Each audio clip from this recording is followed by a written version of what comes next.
Bonjour, bonjour. Allez, on se retrouve aujourd'hui pour la suite de l'item 361 sur les lésions périarticulaires et ligamentaires. Donc, on avait fait la semaine dernière sur le genou. Là, je vais faire l'épisode sur l'épaule. Voilà. Allez, ben, sans plus tarder, on va commencer parce que la dernière fois, ça avait duré un petit peu longtemps avec toutes mes anecdotes. Donc, on va commencer par les modalités de diagnostic d'une luxation de l'articulation gléno-humérale et acromioclaviculaire et leurs complications. Voilà. Alors, les luxations antérieures aiguës de l'articulation gléno-humérale. Il faut savoir que ça représente 11% des traumatismes de l'épaule. Il s'agit donc d'une perte de contact entre la tête humérale et la glène scapulaire. Donc l'empreinte de l'articulation dans laquelle vient s'implanter la tête humérale. La tête humérale passe alors en avant, puisqu'on est sur la luxation antérieure. Le mécanisme est le plus souvent indirect, donc c'est-à-dire pas avec contact sur l'épaule, mais par chute sur la main ou sur le coude, membre en rétropulsion, rotation externe. Plus rarement, il peut s'agir d'un traumatisme direct. Donc là, ça va être la chute sur le moignon de l'épaule avec un impact postéro-externe. Voilà, petite ref au podcast. Ça fait plaisir. Le tableau clinique est marqué par un patient très algique avec une attitude de traumatisé du membre supérieur. Le mec, il arrive, il a pas l'air bien, tu fais: «Putain, mais toi, t'es traumatisé du membre supérieur, toi, non?» Pouah, ouah, ça c'était éclaté. Bon allez, on poursuit, on oublie cette blague, enfin qui n'en était même pas une, allez. Le membre est en légère abduction, rotation externe.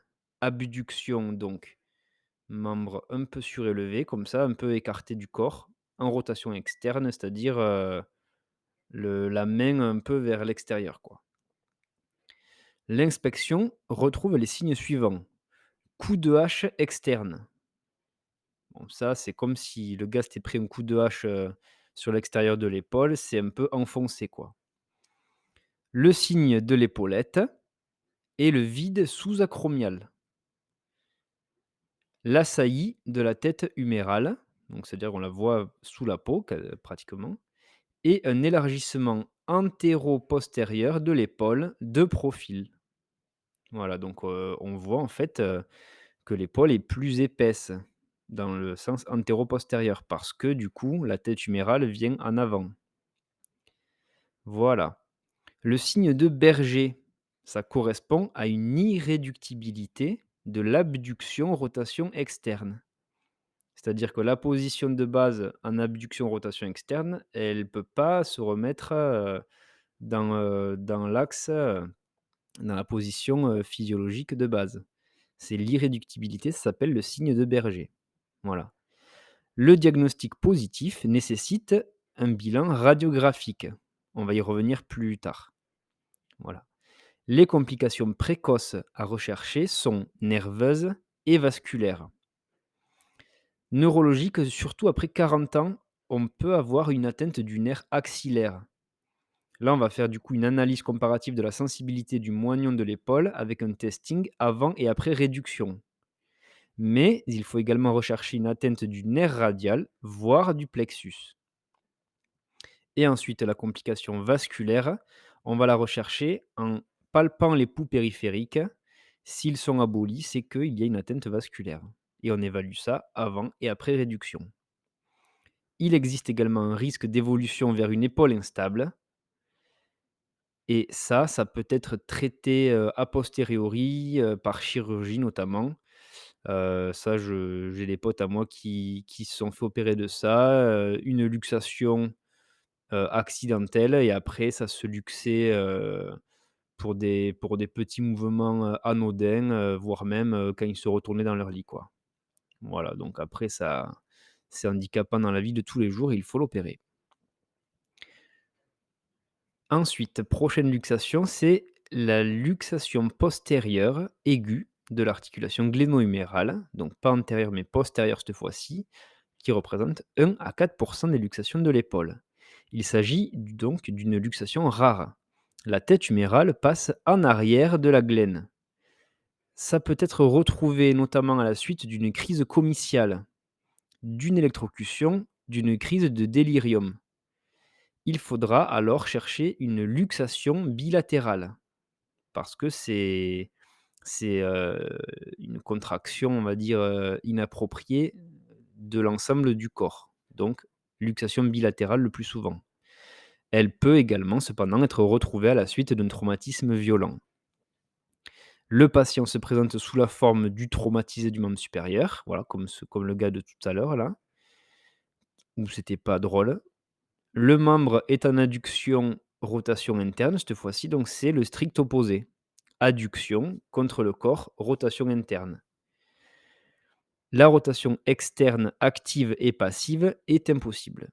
Plus, plus, plus même, il rajoute donc là, c'est que vraiment, on ne peut pas faire de rotation externe active et passive. Le diagnostic positif repose là aussi sur un bilan radiographique. Le cliché de face, qu'est-ce qu'il met en évidence? Un aspect de superposition de la tête humérale sur la cavité glénoïde. C'est une image dite en coucher de soleil, très romantique. Et ensuite, on peut en plus avoir du cliché de face, un profil de Lamy, comme Alexandra Lamy, ça s'écrit pareil, Lamy, et une incidence de Garth. Là, je connais personne qui s'appelle Garth, donc c'est Garth. Voilà. Le bilan radiographique permettra de mettre en évidence une encoche céphalique antérieure de McLaughlin, laugh comme rire et lin comme alien, voilà. Donc cette encoche céphalique antérieure, un trait sagittal épiphysométaphysaire, ça c'est une fracture qui est issue de l'encoche, et le bilan radiographique pourra aussi mettre en évidence une fracture du bord postérieur de la glène. Voilà, surtout si c'est un traumatisme, donc pour que la tête humérale passe en arrière de la glène, ça aura fracturé le bord postérieur. Un bilan scanographique, cette fois-ci, permet de préciser les lésions osseuses avant et après réduction. La principale complication de cette pathologie, là on a une belle allitération en P. C'est très beau. Donc cette complication est liée au défaut de diagnostic de cette luxation qui aboutit à une luxation postérieure invétérée. Purée, ils se sont chauffés les orthos sur, le vocabulaire. Ils veulent, sortir de leur statut de IQ inférieur, aux autres, chirs. Les subluxations récidivantes sont beaucoup plus rares que pour les luxations antérieures. Ça, c'est un bon point déjà. Ensuite, comme autre traumatisme de l'épaule, on a la disjonction acromioclaviculaire. Il s'agit d'une lésion fréquente, secondaire à un traumatisme direct, donc une chute sur le moignon de l'épaule. Le déplacement claviculaire se fait vers le haut et vers l'arrière. Voilà, la clavicule, elle part en haut et en arrière. Le patient, comme tout à l'heure, se présente avec l'attitude du traumatisé du membre supérieur. Là, c'est vous qui allez être traumatisé, détraumatisé du membre supérieur à force. Encore une fois, pas drôle, OK, bon. L'examen clinique peut retrouver une tuméfaction ou une surélévation de l'extrémité distale de la clavicule. On retrouvera aussi à l'examen clinique une douleur élective à la palpation de l'extrémité distale de la clavicule, comme on peut s'en douter. Une mobilité verticale en touche de piano, quand on appuie dessus, pas que ça s'enfonce. Une mobilité antéro-postérieure, d'avant en arrière. Et le diagnostic positif se fait aussi à l'aide d'un bilan radiographique, avec une radio de face centrée sur l'articulation acromioclaviculaire, un profil de Lamy, toujours pareil, et un profil axillaire, cette fois-ci, qui retrouve le déplacement postérieur de la clavicule. Voilà. Allez, donc là, on va parler un peu de traitement, qui n'est pas sur la fiche LISA, que je prends du collège d'ortho. Alors, laisse-moi le prendre sous les yeux. Hop. Alors, qu'est-ce qu'on a? Donc, la conduite à tenir, eh bien, elle dépend du stade défini cliniquement du patient et de sa demande fonctionnelle. Dans tous les cas, des antalgiques doivent être prescrits en urgence ainsi qu'une immobilisation antalgique dans un appareillage thoraco-brachial de type Dujarrier. Le traitement fonctionnel associe un traitement symptomatique, une immobilisation antalgique courte, de 5 à 10 jours. Il faut savoir que les activités pourront être reprises à 15 jours. Le traitement orthopédique, quant à lui, comprend une immobilisation pendant 3 semaines, coude au corps, et le traitement chirurgical consiste à réparer les lésions ligamentaires et ou à stabiliser l'extrémité distale de la clavicule. Il y a de nombreuses techniques qui sont décrites, donc à foyer ouvert ou fermé, des sutures ligamentaires, des broches, des ligamentoplasties, des vissages, etc. Tous les bails d'ortho. Voilà, voilà. Et donc là, pour, la luxation, pareil, la conduite à tenir, c'est l'antalgie. On peut avoir des traitements fonctionnels, identiques à celui des entorses acromioclaviculaires, hein, des traitements orthopédiques, traitement chirurgical, voilà, pour les épaules instables. Et là, il nous rajoute que les séquelles douloureuses et ou esthétiques peuvent faire l'objet d'une prise en charge chirurgicale secondaire. Voilà. OK, donc maintenant qu'on a vu une petite partie sur les traitements et la conduite à tenir, on va passer sur, la tendinopathie de la coiffe des rotateurs et notamment reconnaître l'urgence. Donc on nous apprend que la rupture de la coiffe des rotateurs peut être d'origine traumatique, dégénérative ou mixte. Chez le sujet jeune, il s'agit, comme on peut s'en douter, le plus souvent de ruptures traumatiques qui font suite à des chutes sur le moignon de l'épaule ou des mouvements d'abduction contrariés. L'histoire naturelle d'une rupture de coiffe se fait inévitablement vers une rétraction tendineuse et une atrophie graisseuse musculaire. Donc le muscle qui s'atrophie engraisse. Ça, c'est l'enfer. L'évolution à long terme peut se faire vers une omarthrose secondaire dite excentrée. Une évaluation de la rupture par la réalisation d'un examen d'imagerie est indispensable pour proposer une stratégie thérapeutique adaptée. Pour les sujets jeunes, autour de 50 ans ou moins, une réparation chirurgicale rapide et logique est souhaitable. Maintenant, on va voir les modalités de diagnostic d'une tendinopathie de la coiffe des rotateurs. Donc là, ça va être tout ce qui est les manœuvres. On va se régaler. Je vais essayer de vous les faire vous imaginer dans la tête. Il va falloir un peu d'imagination et moi, d'une bonne élocution et d'une bonne représentation dans l'espace. Alors, premièrement, on va regarder les manœuvres qui permettent de rechercher un conflit sous-acromio-deltoïdien. Première manœuvre, c'est la manœuvre, le test, on peut dire, de NIR, donc toujours pour un conflit.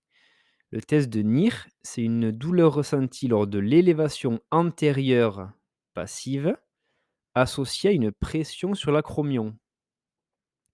Donc en gros là, ça c'est pas très drôle, mais c'est le salut nazi. L'examinateur va lever le bras du patient en mode, salut nazi quoi, en maintenant appuyer, le dessus de l'épaule. Si ça fait mal, eh bien, on a un test de NIR positif et donc un conflit antéro-supérieur. Deuxième test, c'est le Yokum, le Y. Ça y fait penser par sa forme, vous allez voir.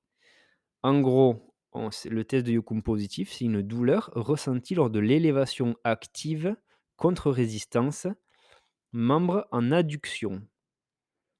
Donc, en adduction, c'est-à-dire, en fait, plus simplement, le patient, on va lui demander de mettre la main du côté où on va faire le test sur son épaule opposée, ce qui va faire en fait un triangle avec le coude et qui va faire imaginer la partie supérieure du Y. Yokum Y, voilà, c'est un petit moyen mnémotechnique, pour se rappeler de ce test-là. Donc le patient, on va lui faire mettre la main sur son épaule contralatérale. On va appuyer sur son coude et on va lui demander de le lever et là, ça peut déclencher une douleur qui signe donc un conflit entéro-interne.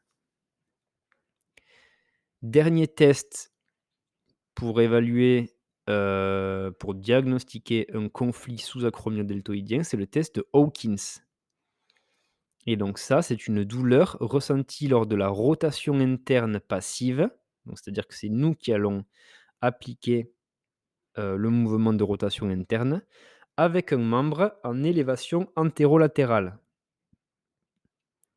Avec un membre en élévation antérolatérale. Alors, là, le gars, en fait, il va avoir son humérus dans le prolongement de ses clavicules, le bras qui va pendre vers le bas avec un angle de 90 et on va lui faire une rotation interne, c'est-à-dire, qu'on va amener son coude qui sera dans l'angle, supérieur vers l'avant et en amenant sa main vers l'arrière. Voilà, ça va faire une rotation interne de l'humérus, par rapport à la scapula. Si ça fait une douleur, on aura un conflit antéro-interne, comme pour le yokum. Voilà, le même mécanisme de conflit. Ça, c'était pour les conflits.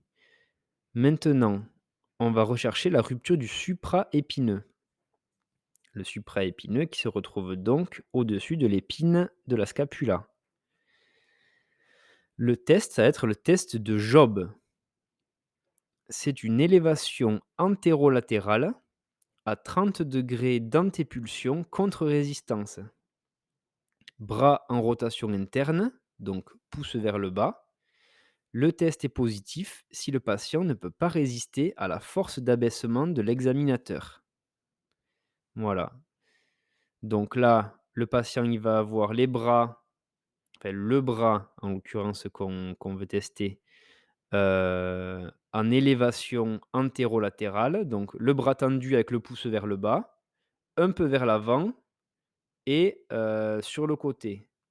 Voilà et nous, en tant qu'examinateur, on va lui abaisser le bras et lui va devoir résister, en fait et s'il n'y arrive pas, c'est qu'on a un test de Job positif qui signe la rupture du supraépineux. Voilà. Pour tester, pour rechercher ou tester la rupture de l'infraépineux cette fois-ci, sous l'épine de la scapula, ça va être le test de Patte. Le test de Patte, il faut imaginer les chats dans les restos chinois. Voilà, la patoune du chat. Le gars, il va être, en rotation externe et en abduction. Donc là, bras relevés, toujours pareil, humérus à 80 à pas 90 beh, 180 du coup, enfin dans l'axe de la je suis con quoi, c'est quoi le l'os qu'il y a là? C'est, pouah, je suis en train de fuck up mon cerveau là.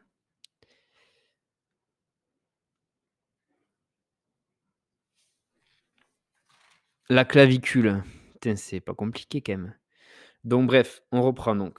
Humérus dans l'axe de la clavicule et cette fois-ci, la main vers le haut et pas vers le bas comme pour le test de Hawkins. Là, c'est l'inverse, c'est vers le haut. Et donc là, on teste la force contre résistance. Voilà. Donc si le gars ne peut pas, si le patient ne peut pas résister à la force que l'on applique en rotation externe et en abduction, on peut dire qu'il y a une rupture de l'infraépineux. Le test de Patte est positif. Pour rechercher cette fois-ci la rupture du subscapulaire. Subscapulaire, c'est sous la scapula, sur la face antérieure de la scapula. Et donc ça, c'est le test de lift-off, qui s'appelle aussi le test de Gerbert. Ce test est réalisé en actif et en passif. En actif, il recherche une impossibilité de décoller la main placée au niveau de la jonction lombosacrée. Donc le gars va mettre sa main dans le dos comme les personnes âgées qui marchent dans la rue et il va devoir décoller sa main du dos. Voilà, s'il n'y arrive pas, test de Gerbert positif, rupture du subscapulaire. Et en passif, il recherche une impossibilité de maintenir la main passivement décollée par l'examinateur. Donc là, c'est pareil, il a la main dans le dos. Nous, en tant qu'examinateur, on lui décolle la main, on lâche la main et beh, sa main revient contre son dos. Il n'arrive pas à la maintenir décollée. Voilà. Ça, c'était pour la rupture du subscapulaire avec le test lift-off ou le test de Gerbert.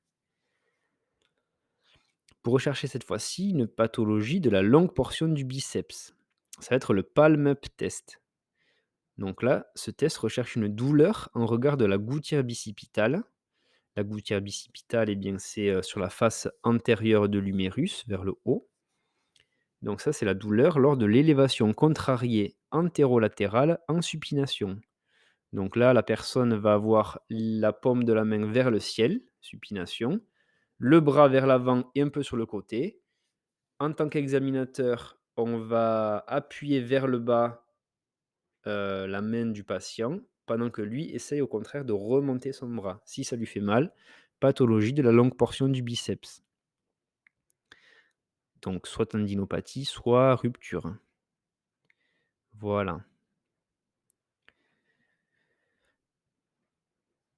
Donc maintenant, on passe sur une partie qui consiste à connaître les 4 présentations de lésions périarticulaires et ligamentaires de l'épaule. Donc ça fait 21 minutes que j'enregistre. Il faut qu'avant 30 minutes, je stoppe l'enregistrement et que je le relance. OK. Le diagnostic de tendinopathie simple. Le tableau clinique, en gros, c'est une épaule fonctionnelle mais douloureuse. Ça, c'est ce qu'on retrouve souvent, en cabinet de médecine générale. Peut-être aux urgences, si le patient fait un peu son fragile, ça peut arriver aussi. Le bilan radiographique permettra d'affiner le diagnostic si elle met en évidence une calcification. Dans ce cas, on sera sur une tendinopathie calcifiante. Un bilan clinique qui utilise les tests précédents permettra de réorienter le diagnostic vers une tendinopathie avec rupture de la coiffe des rotateurs si un ou plusieurs des tests sont positifs. Pour faire le diagnostic de tendinopathie calcifiante avec épaule hyperalgique. Cette pathologie, elle est liée à un dépôt d'hydroxyapatite de type B et non du calcium, qui est accumulé dans le tendon sous forme de pâte.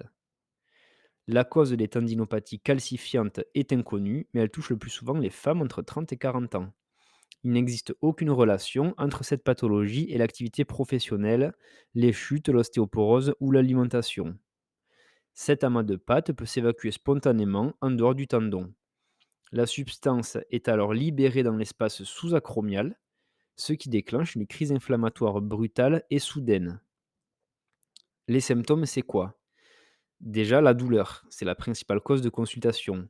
Elle est ressentie au niveau de l'épaule, pouvant irradier dans le bras. La douleur est d'intensité variable suivant les mouvements et les activités, mais elle laisse un fond douloureux constant. La crise est aiguë, donc cette crise soudaine et brutale survient le plus souvent le lendemain d'un effort répété. C'est ce qu'on appelle le coup de tonnerre dans un ciel bleu. Le coup de tonnerre dans un ciel bleu, pardon, j'avais mal prononcé. La douleur est due à l'évacuation de la calcification accompagnée d'une réaction inflammatoire brutale. Aucun mouvement n'est possible compte tenu de l'intensité de la douleur. Et une fois le matériau digéré entre guillemets par l'épaule, la douleur s'atténue sur quelques jours. Voilà. Pour faire le diagnostic de tendinopathie avec rupture de la coiffe des rotateurs. Alors excuse-moi, je bois un petit verre d'eau.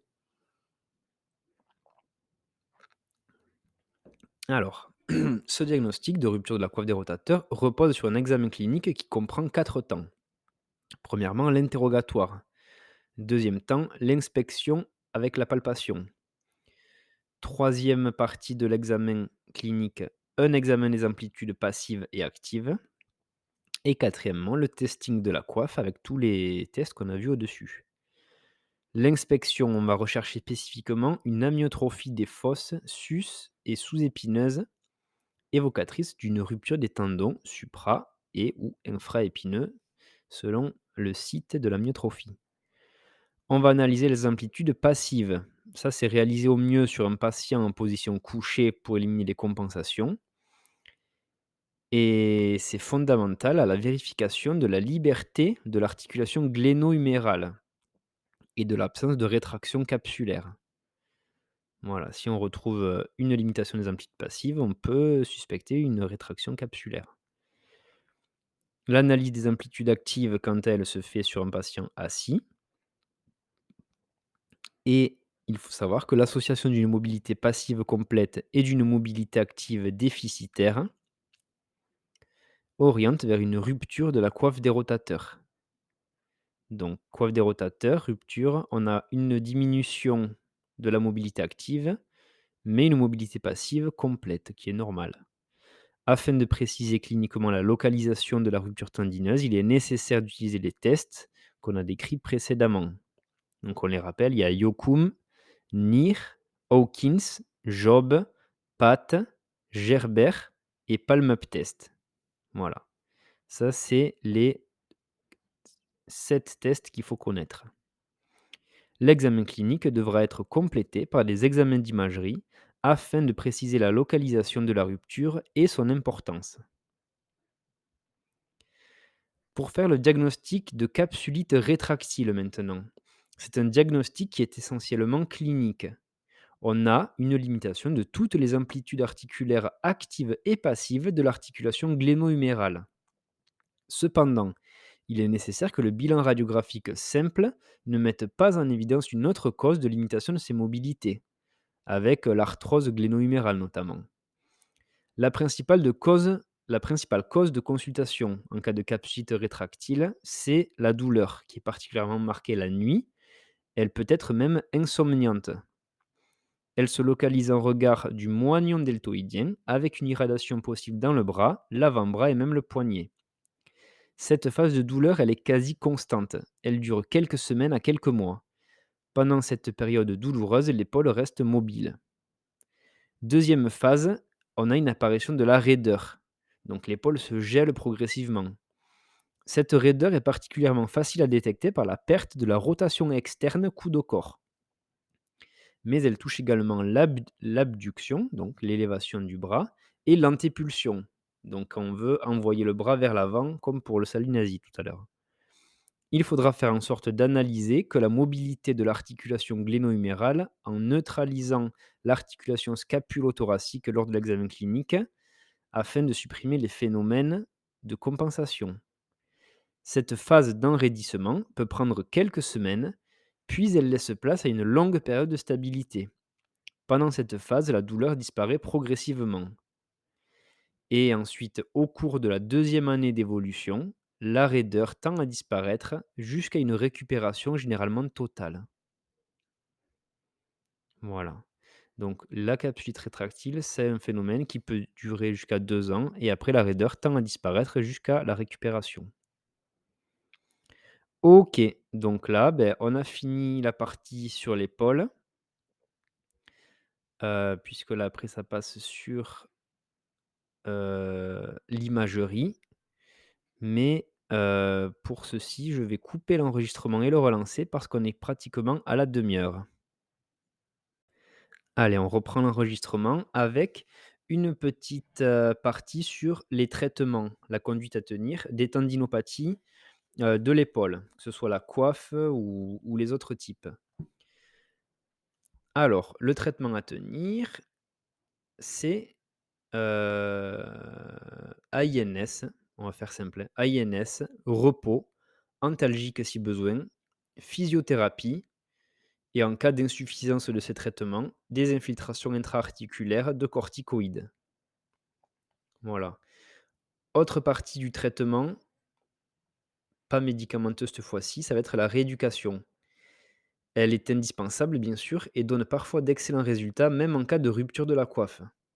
On n'est pas obligé d'opérer en cas de rupture, comme on a dit, c'est que chez les, sujets jeunes. La rééducation est donc basée sur une lutte contre la douleur. Sans massage transversal profond de la coiffe, la rééducation est indolore. Sinon, on peut aller malheureusement vers l'algoneurodystrophie en cas de rééducation trop douloureuse et trop intense. Elle est basée également sur le gain de mobilité articulaire, avec mobilisation passive, démobilisation spécifique, le tenu relâché, et cetera, des auto-étirements, voilà, plein de techniques, de physiothérapie. Et ensuite, en termes de techniques spécifiques, on peut avoir un recentrage dynamique de la tête humérale, un renforcement des muscles abaisseurs, voilà. Le renforcement musculaire progressif, secondaire des muscles de la coiffe, est très important également. Et ensuite, on peut avoir un traitement chirurgical dans les cas les plus extrêmes, mais on nous dit qu'il ne doit plus être considéré comme une solution ultime après l'épuisement de toutes les thérapeutiques médicales. Voilà, parce qu'en cas de tendinopathie non rompue, c'est le traitement médical et la rééducation qui priment.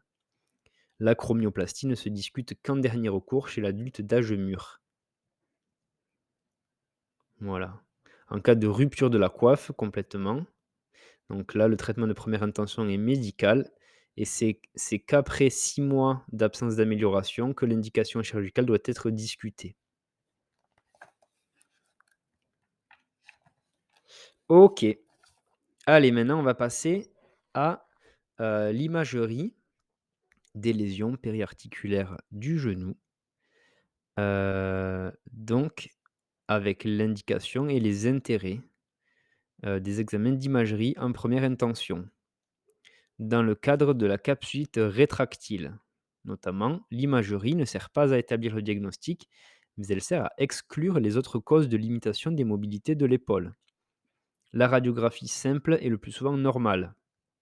Elle permet cependant d'exclure une arthrose gléno-humérale ou une ascension de la tête humérale dans le cadre d'une rupture de coiffe associée. En ce qui concerne l'échographie, les signes sont trop inconstants pour aider au diagnostic.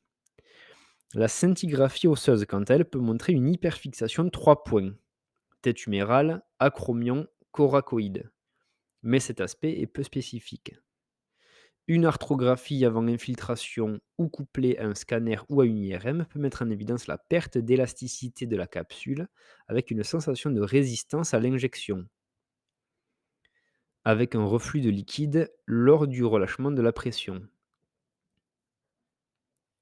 L'IRM est l'examen le plus performant en cas de doute diagnostique.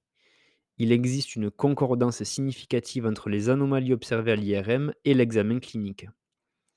Les signes évoluent en fonction de l'évolution de la maladie. Lorsque les signes cliniques sont très marqués, on peut observer des signes inflammatoires dans l'intervalle de rotateur. L'injection de gadolinium permet de mettre en évidence une prise de contraste capsulo-synoviale intense qui peut être associée à une bursite. Le rehaussement de l'intervalle de rotateur et du récessus axillaire est le plus spécifique de cette pathologie, donc de la capsuite rétractile. Voilà, donc l'IRM, on peut retenir que c'est l'examen le plus performant et que la radio est le plus souvent normale. Voilà. Là, c'est une partie sur le genou, sur la cheville, voilà donc. L'indication des examens d'imagerie devant une luxation antéro-inférieure d'épaule. Avant la réduction de la luxation, on va effectuer un examen d'imagerie qui sera systématiquement demandé. Cet examen d'imagerie devra comporter un cliché de face et un cliché de profil de l'AMI, plus ou moins une incidence de Gart, qui ne demande aucune mobilisation douloureuse pour le patient. Il permet, cet examen d'imagerie, de confirmer le diagnostic et permet de classer la luxation selon la position de la tête humérale, soit c'est extra, intra ou sous-coracoïdienne. L'imagerie permet également de rechercher un trait de fracture associé, col huméral, tubercule majeur ou glène. Ça, c'était avant réduction et donc après réduction, on va refaire un examen d'imagerie qui sera systématique. Là, pareil, les mêmes, clichés, donc de face, profil de l'AMI, incidence de Gart, si c'est pas douloureux pour le patient. Ça permet de vérifier la réduction et ça permet de déceler une lésion osseuse qui serait plus facilement visible après la réduction.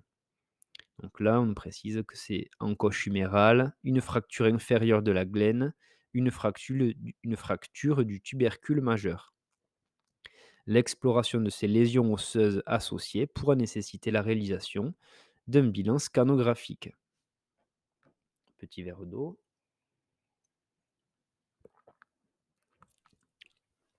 Voilà. Pensez à boire vous aussi, hein, c'est important de rester bien hydraté. Votre mamie a dû vous dire que le corps était constitué de 70 d'eau, et elle a raison. Voilà. Et donc là, les radiographies avec luxation antéro-inférieure de l'épaule. On a 2 images. Heu, Peut-être que je vous les mettrai dans le post Instagram que je ferai, en lien avec cet épisode. Je vous les mettrai, ouais. Comme ça, parce que là, c'est une partie, en fait, qui est uniquement constituée de ces 2 photos. Voilà. Bon, mais on a terminé la petite partie, enfin, qui fait au final un épisode de 38 minutes sur l'épaule, les lésions, périarticulaires. Voilà, j'espère que ça vous aura servi. On se retrouve, la semaine prochaine pour, la troisième partie et dernière partie sur la cheville. Voilà, je pense que ça, c'est cette petite série des lésions, périarticulaires et ligamentaires des différentes articulations, je vais la sortir sur, 1 semaine d'intervalle à chaque fois pour vous faire, d'autres épisodes, entre-temps, et ne pas vous saturer d'ortho-traumato. Je sais que c'est pas la passion de tout le monde. Donc voilà, je vais quand même les sortir assez rapprochés pour qu'on puisse terminer l'item 361 relativement rapidement. D'ici là, ben passe un bon week-end parce que je vais sortir cet épisode le vendredi. Prends soin de toi, fais-toi plaisir. Peut-être que tu vas avoir tes résultats, d'examen, donc j'espère pour toi qu'ils seront bons. Sinon, et ben au rattrapage, mais bon ça c'est ce que tous les externes, expérimentent au moins une fois. Enfin pas tous, mais bon. Moi en tout cas, j'y suis souvent passé au rattrapage. Mais bon, c'est jamais compliqué, on n'est pas là pour nous faire doubler des classes, tant et plus, hein.